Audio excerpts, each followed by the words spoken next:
একাদশ শ্রেণীর প্রিয় শিক্ষার্থী বন্ধুরা, তোমরা সবাই কেমন আছো? আশা করি তোমরা সবাই ভালো আছো। তোমরা জানো আমরা ফিন্যান্স, ব্যাংকিং ও বিমা এই সাবজেক্টের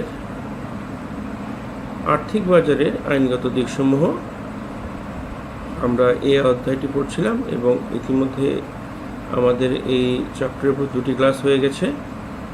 আজকে এই চ্যাপ্টারের উপর আমাদের 3য় ক্লাস এবং শেষ ক্লাস। তো তোমরা জানো এই অধ্যায়ে কিন্তু আমাদের কোনো ম্যাথমেটিক্যাল প্রবলেম নেই, তো সুতরাং এই চ্যাপ্টারটা শেষ করা কিন্তু তোমাদের জন্য অনেক ইজি এবং খুব কম সময়ে কিন্তু তোমরা শেষ করতে পারবে। তো এই চ্যাপ্টারটি শেষ করতে হলে আমার যে ক্লাসগুলো আছে সেগুলো তোমরা ফলো করবে এবং সাথে সাথে বইটাও কিন্তু পড়তে হবে, কারণ আমাদের বইতে কিন্তু অনেক কিছু আছে এবং অনেক তথ্য আছে যেগুলো হয়তো ক্লাসে আসতেছে না। সুতরাং তোমরা হয়তো ভাবতে পারো যে স্যারে ক্লাস করলেই আমাদের জন্য এনাফ, কিন্তু না, আমাদের ক্লাসও করব, সাথে আমরা বইটাকেও ফলো করব।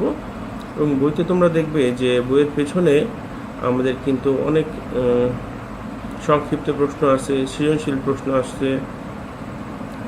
তো আমরা এগুলো ক্লাসের সাথে সাথে বইয়ের এই জিনিসগুলো আমরা পড়ব। আর যখন আমরা যে অধ্যায়টা পড়ব তোমরা চেষ্টা করবে যে সাথে সাথে সে অধ্যায়টা শেষ করে ফেলতে। আমাদের অনেকে হয়তো ভাবতে পারো যে পরে পড়ব, পরের জন্য রেখে দিলে কিন্তু পরে শেষ করা কঠিন হয়ে যাবে, কারণ যখন আমরা অন্য চ্যাপ্টার শুরু করব, বিশেষ করে ম্যাথমেটিক্যাল প্রবলেমগুলো, তখন দেখবে যে সেই চ্যাপ্টারগুলোই কিন্তু শেষ করতে আমাদের অনেক ম্যাথমেটিক্যাল প্রবলেম সলভ করতে হচ্ছে। তখন আগের চ্যাপ্টারটা আসলে দেখা একটু সময় পাওয়া যায় না। তো আমাদের চেষ্টা থাকবে যে যখন যেই ক্লাস হবে এবং ওই ক্লাসের মধ্যেই আমাদের ওই চ্যাপ্টারটা শেষ করে ফেলা, যাতে পরবর্তী কোনো চ্যাপ্টার পড়ার সময় মনে না হয় যে আগের চ্যাপ্টারটা আমার পড়া হয়নি, সেটা বাকি আছে। তো বন্ধুরা, চলো আমরা ক্লাসে যাই, আমাদের ক্লাসটা আজকে শুরু করি। আমি আমার ছবিটা একটু ছোট করে দিচ্ছি যাতে তোমরা স্লাইডটা ভালো করে দেখতে পারো।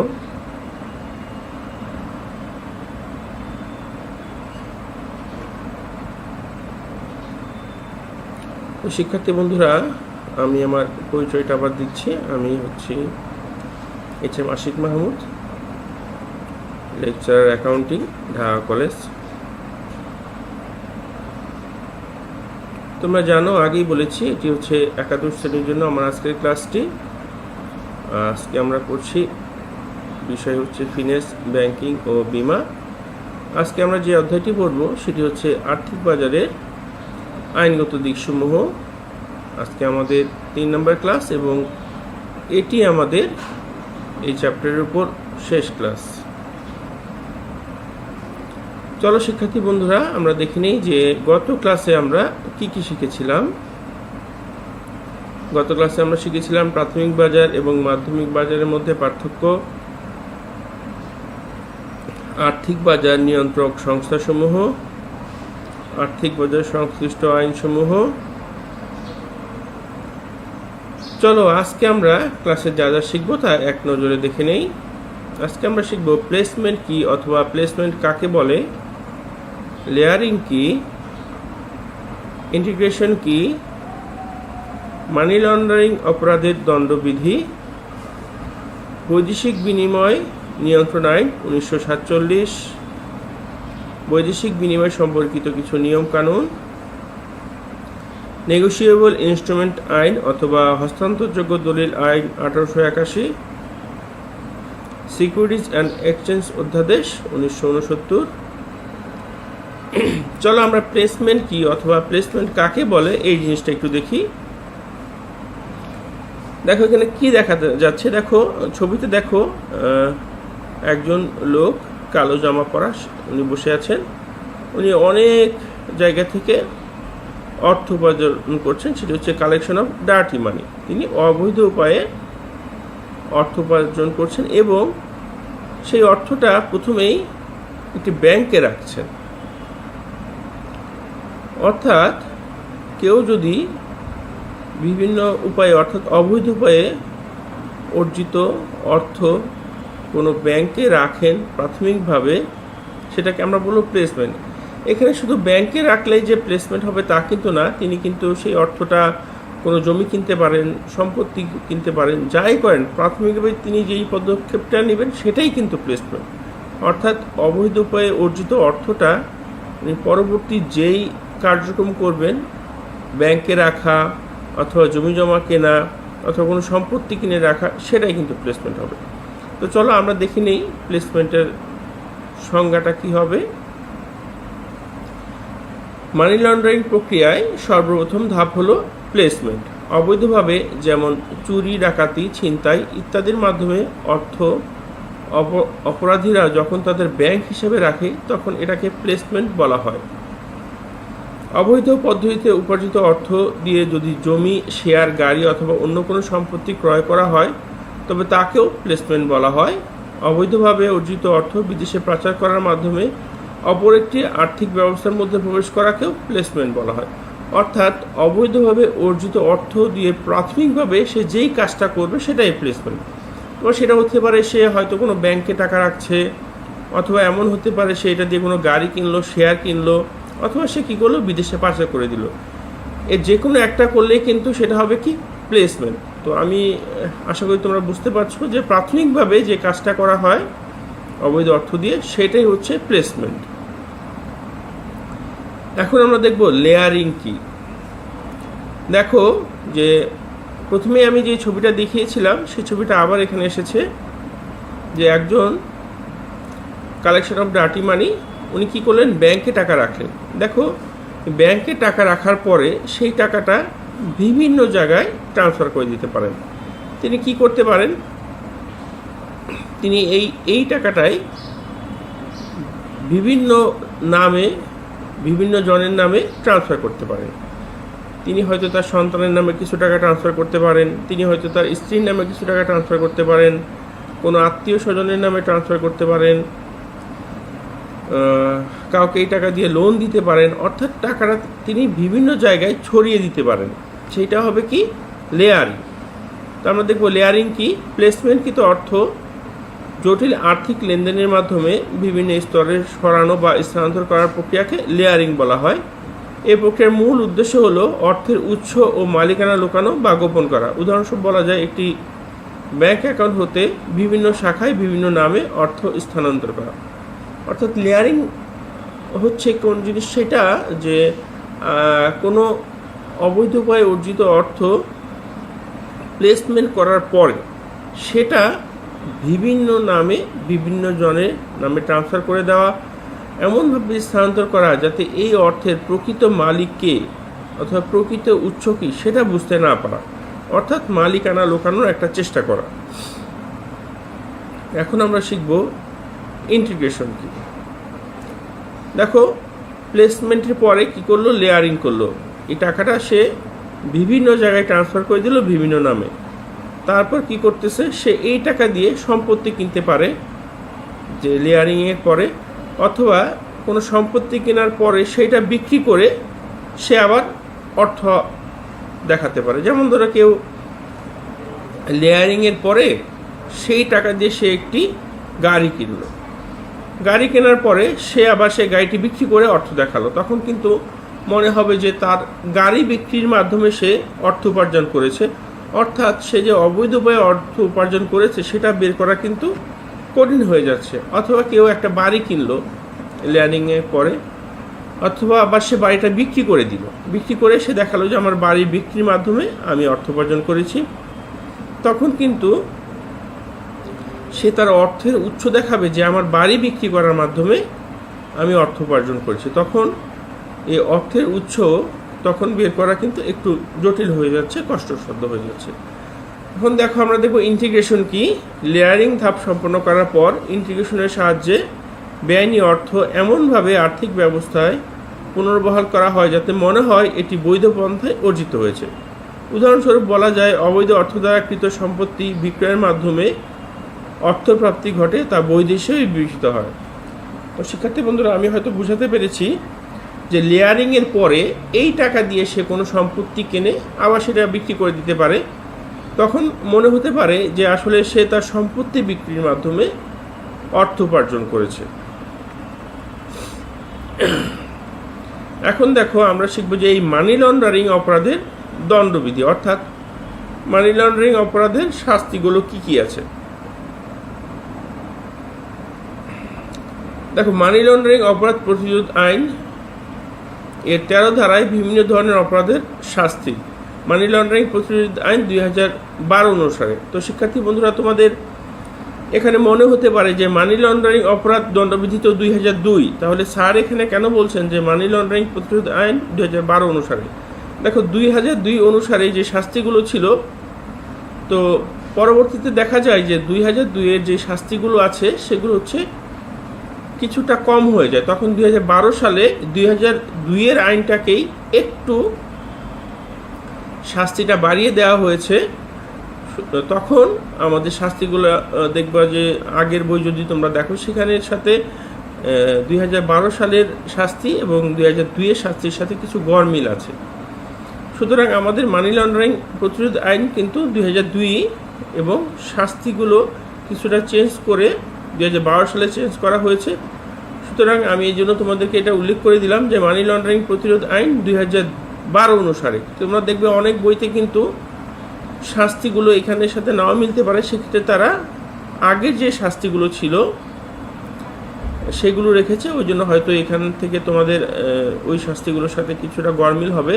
তো আমরা 2012 অনুসারে যেই শাস্তি সেগুলো কিন্তু আমরা শিখব। শাস্তিগুলো দেখো, প্রথমটা হচ্ছে মানি লন্ডারিং অপরাধ সংগঠনের চেষ্টা, সহায়তা বা ষড়যন্ত্র করা।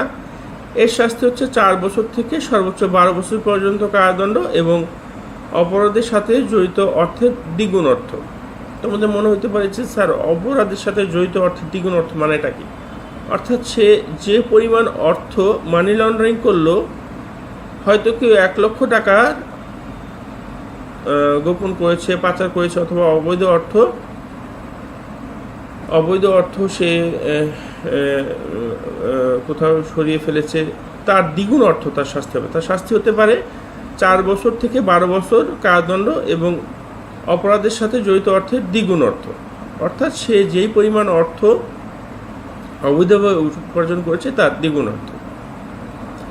দ্বিতীয়টি দেখো, অবরুদ্ধকরণ বা ক্রোক আদেশ লঙ্ঘনের শাস্তি সর্বোচ্চ 3 বছর কারাদণ্ড বা অর্থদণ্ড বা উভয় দণ্ড। তৃতীয়টি হচ্ছে তথ্য ফাঁস করার শাস্তি 2 বছরের কারাদণ্ড বা 50,000 টাকা দণ্ড অথবা উভয় দণ্ড, এবং তদন্তে বাধা বা অসহযোগিতা প্রদানের শাস্তি 1 বছর কারাদণ্ড বা 25,000 টাকা অর্থদণ্ড বা উভয় দণ্ড। শিক্ষার্থী বন্ধুরা, এখন আমরা দেখব বৈদেশিক বিনিময় নিয়ন্ত্রণ আইন 1947। এটি কি?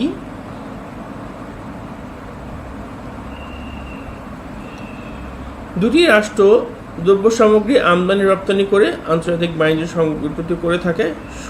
সুষ্ঠুভাবে আন্তর্জাতিক বাণিজ্য সংগঠনের জন্য বৈদেশিক বিনিময় নিয়ন্ত্রণ আইন প্রয়োজন। বাংলাদেশে বর্তমানে 1948 সালে প্রবর্তিত বৈদেশিক বিনিময় নিয়ন্ত্রণ আইন কার্যকর রয়েছে। এই আইন বৈদেশিক মুদ্রা সিকিউরিটিজ কীভাবে বিনিময় হবে সেই বিষয়ে বিভিন্ন গুরুত্বপূর্ণ বিধিবিধান, নিয়মকানুন আলোচনা করা হয়েছে। সাধারণত এক দেশের মুদ্রাকে অপর দেশের মুদ্রায় রূপান্তরিত করাকে বৈদেশিক বিনিময় বলা হয়। দেখো, দুটি রাষ্ট্রের মধ্যে যখন দ্রব্য সামগ্রী আদান প্রদান অথবা আমদানি রপ্তানি করা হয়, তখন কিন্তু আমাদের সেটি ডলারে অথবা অন্য কোনো কারেন্সিতে বিনিময় করা হতে পারে। এই যে আমরা এই একটি মুদ্রাকে অপর মুদ্রায় রূপান্তরিত করছি, সেটাকে বলা হয় বৈদেশিক বিনিময়। বৈদেশিক বিনিময় সম্পর্কিত কিছু নিয়ম কানুন। শুধুমাত্র অনুমোদিত ডিলাররা বৈদেশিক মুদ্রা লেনদেন করতে পারবে। যেমন ধরো, তুমি ডলার কিনতে চাচ্ছ, এই ডলার কিনতে গেলে টাকার বিনিময়ে তুমি ডলার কিনতে চাচ্ছ, এটা কিন্তু বাংলাদেশ সরকারের কিছু অনুমোদিত ডিলার আছে, তারাই কিন্তু তোমার কাছে ডলার বিক্রি করতে পারবে এবং তুমি তাদের কাছ থেকে ডলারটা কিনতে পারবে।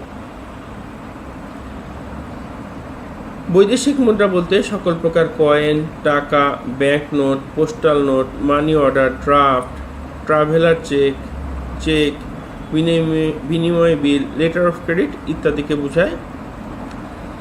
নির্দিষ্ট অনুমোদিত ডিলার ব্যতীত কোনো ব্যক্তি বা প্রতিষ্ঠান বৈদেশিক মুদ্রা বিনিময় কার্যে অংশগ্রহণ করতে পারবে না।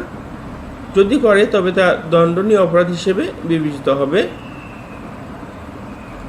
অনুমোদিত ব্যক্তি বাংলাদেশের বাইরে কোনো ব্যক্তির সাথে বৈদেশিক বিনিময় করতে পারবে না। অর্থাৎ যাদেরকে সরকার লাইসেন্স দিচ্ছে এই বৈদেশিক বিনিময় অথবা কারেন্সি আদান প্রদান অথবা কনভার্ট করার জন্য, তারা বাংলাদেশের বাইরের কোনো ব্যক্তির সাথে কিন্তু সেটা করতে পারবে না। সে ডলার অথবা অন্য কোনো কারেন্সি ক্রয় বিক্রয় করতে পারবে বাংলাদেশের কোনো নাগরিকের সাথে।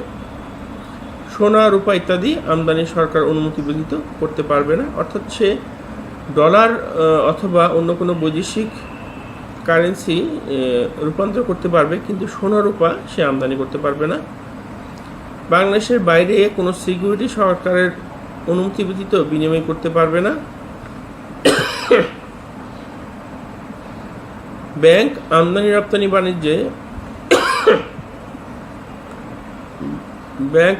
রপ্তানি বাণিজ্যে সরকারের অনুমতি ব্যতীত বৈদেশিক মুদ্রা বিনিময় করতে পারবে না।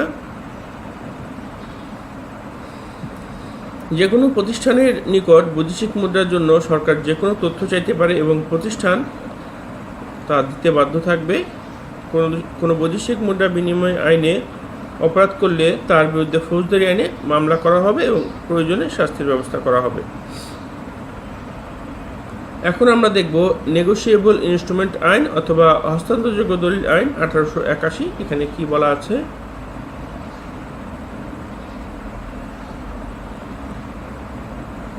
বাণিজ্যিক ও আর্থিক লেনদেনে অর্থ নয় অথচ অর্থ সাপেক্ষে অর্থ হিসেবে গ্রহণযোগ্য লিখিত দলিলকে হস্তান্তরযোগ্য দলিল নামে অভিহিত করা হয়। সাধারণভাবে হস্তান্তরের মাধ্যমে মালিকানা স্থানান্তরিত হয় এমন সব দলিলকে হস্তান্তরযোগ্য দলিল বলা হয়। কিন্তু আমাদের দেশে হস্তান্তরযোগ্য দলিল আইন অনুযায়ী অঙ্গীকারপত্র, বিনিময় বিল ও চেককে হস্তান্তরযোগ্য দলিল হিসেবে গণ্য করা হয়েছে। হস্তান্তরযোগ্য দলিল আইন অনুযায়ী হস্তান্তরযোগ্য দলিলের বৈশিষ্ট্য: এটা লিখিত ও স্বাক্ষরিত হয়ে থাকে। এটি দেনা পরিশোধের জন্য নগদ অর্থের মতো ব্যবহার সম্ভব। এর অর্থের জন্য দলিল গ্রাহীতা মামলা করতে পারবে। এটি লেনদেনের প্রমাণ হিসেবে ব্যবহৃত হতে পারে।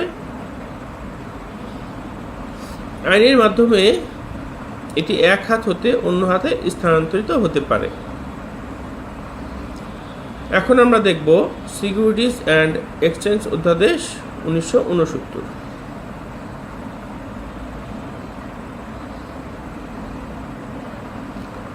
সিকিউরিটিজ অ্যান্ড এক্সচেঞ্জ অধ্যাদেশ 1969 কি বলা হয়েছে দেখো। সিকিউরিটিজে বিনিয়োগকারীদের নিরাপত্তা, স্বার্থ সংরক্ষণ, মূলধন বাজার উন্নয়ন, নিয়ন্ত্রণ এবং সিকিউরিটি ইস্যুর নিয়ম কানুন ইত্যাদি বিষয়ে বিধান প্রণয়নের স্বার্থে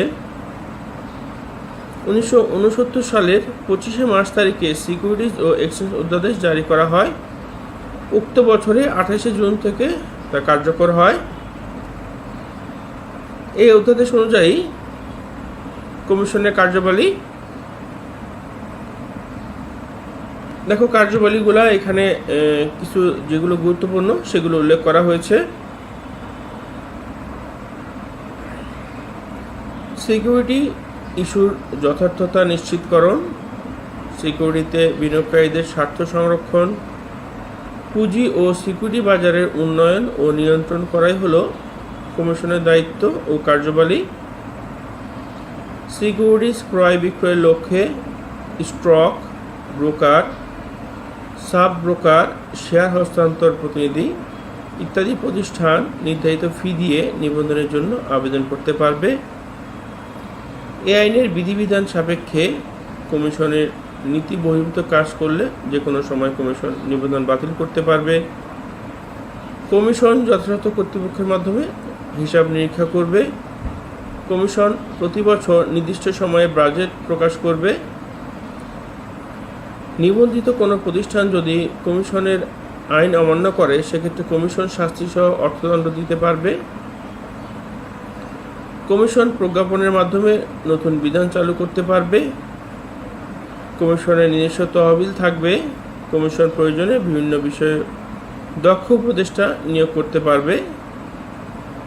কমিশন প্রয়োজন বোধে নির্ধারিত সময়ে ও নির্দিষ্ট স্থানে সভা করতে পারবে।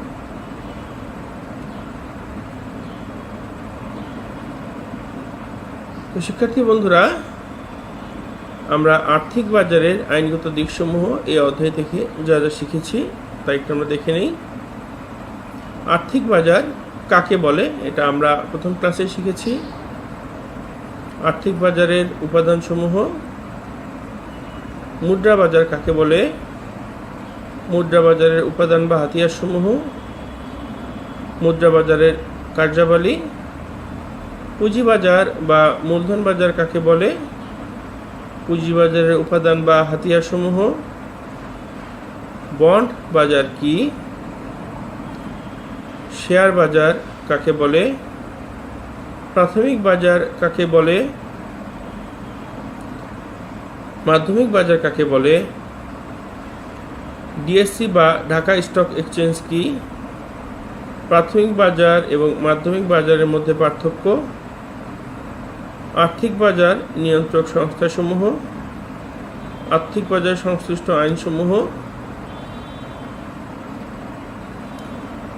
আর আজকে আমরা যা শিখলাম, প্লেসমেন্ট কি অথবা প্লেসমেন্ট কাকে বলে, লেয়ারিং কি, ইন্টিগ্রেশন কি, মানি লন্ডারিং অপরাধের দণ্ডবিধি কি কি, বৈদেশিক বিনিময় নিয়ন্ত্রণ আইন 1947, বৈদেশিক বিনিময় সম্পর্কিত কিছু নিয়ম কানুন, নেগোশিয়েবল ইনস্ট্রুমেন্ট আইন বা হস্তান্তরযোগ্য দলিল আইন 1881, সিকিউরিটিজ অ্যান্ড এক্সচেঞ্জ।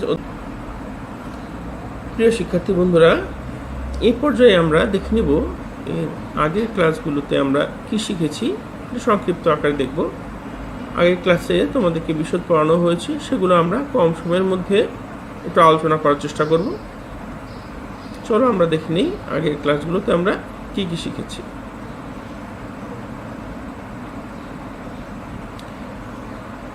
আমরা শিখেছি আর্থিক বাজার কাকে বলে। যে বাজারে আর্থিক সম্পদ ক্রয় বিক্রয় করা হয় তাকে আর্থিক বাজার বলা হয়।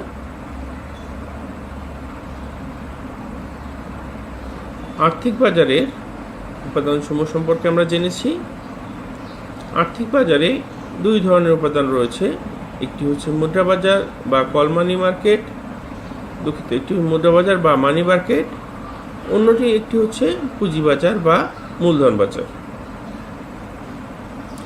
মুদ্রা বাজার কাকে বলে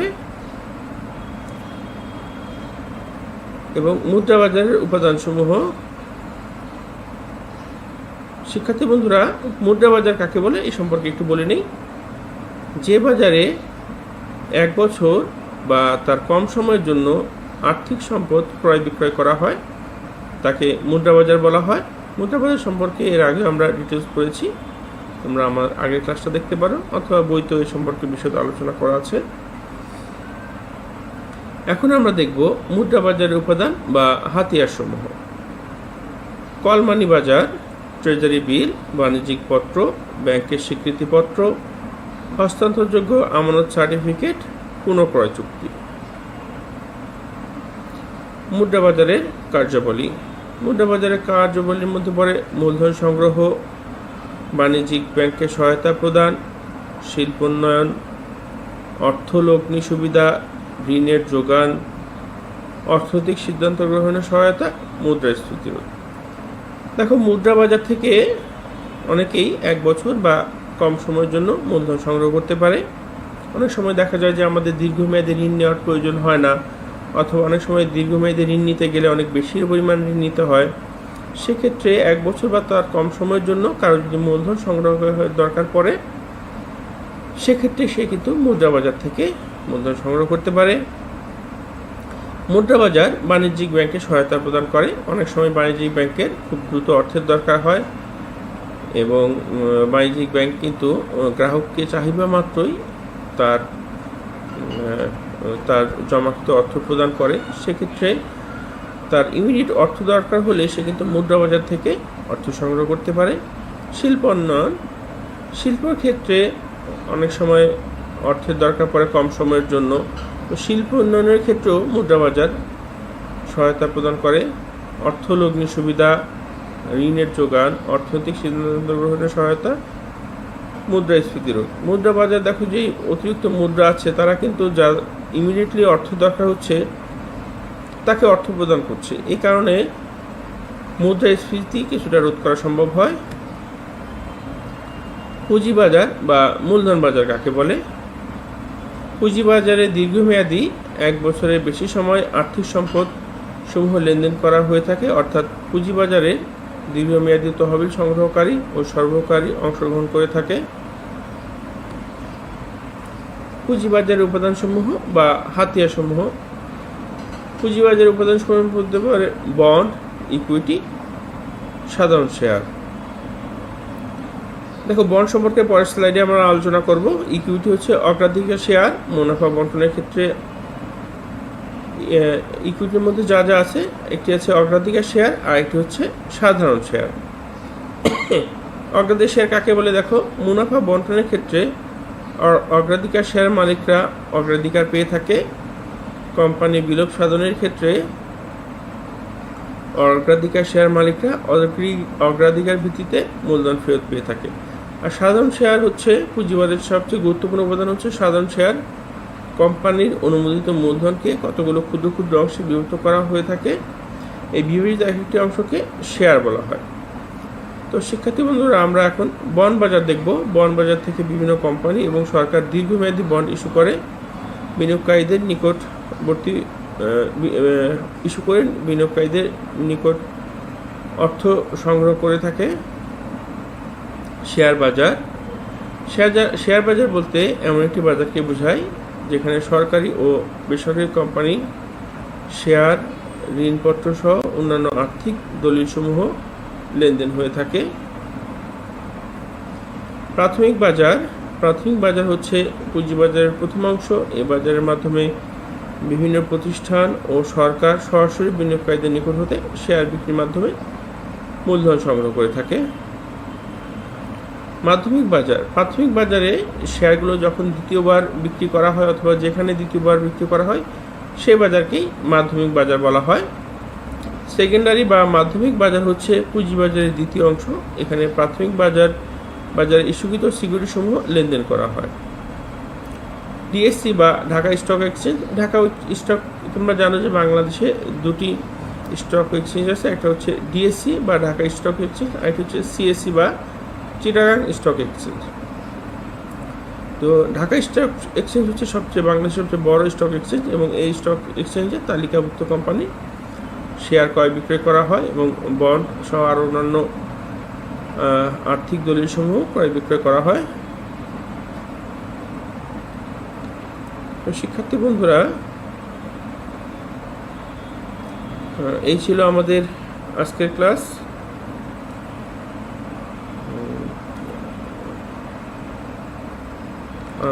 আজকের ক্লাসে আমরা নতুন অনেক জিনিস শিখলাম এবং আগের ক্লাসে যে কিছু জিনিস আমরা শিখেছিলাম সেগুলো আমরা রিভিশন দিলাম। আমাদের আরও কিছু জিনিস রয়ে গেছে, সেগুলো রিভিশন দেওয়া হয়নি, সেগুলো তোমরা বাসায় পড়বে। তোমাদের কাছে আমার অনুরোধ রইল, তোমরা বইটা ভালো করে খুলবে, বইয়ের মধ্যে বইয়ের পেছনে এবং যে সংক্ষিপ্ত প্রশ্ন আছে, সৃজনশীল প্রশ্ন আছে, সেগুলো তোমরা পড়বে। এবং এই চ্যাপ্টার থেকে কিন্তু আমাদের সিটি পরীক্ষায় প্রশ্ন আসবে, আমাদের সিটি পরীক্ষায় কিন্তু ভালো করতে হবে। সেই জন্য আশা করব তোমরা এই চ্যাপ্টারটি ভালো করে পড়বে। তো সামনের ক্লাসে আমরা শুরু করব অর্থের সময় মূল্য। সেখানে আমাদের অনেক ম্যাথমেটিক্যাল প্রবলেম আছে, সেগুলো আমরা সলভ করব। তো শিক্ষার্থী বন্ধুরা, তোমরা বাসায় থাকো, নিরাপদে থাকো, খুব বেশি দরকার না হলে বাসা থেকে বের হবে না। তোমাদের সবার সুস্বাস্থ্য কামনা করে এখানে শেষ করছি। আল্লাহ হাফেজ।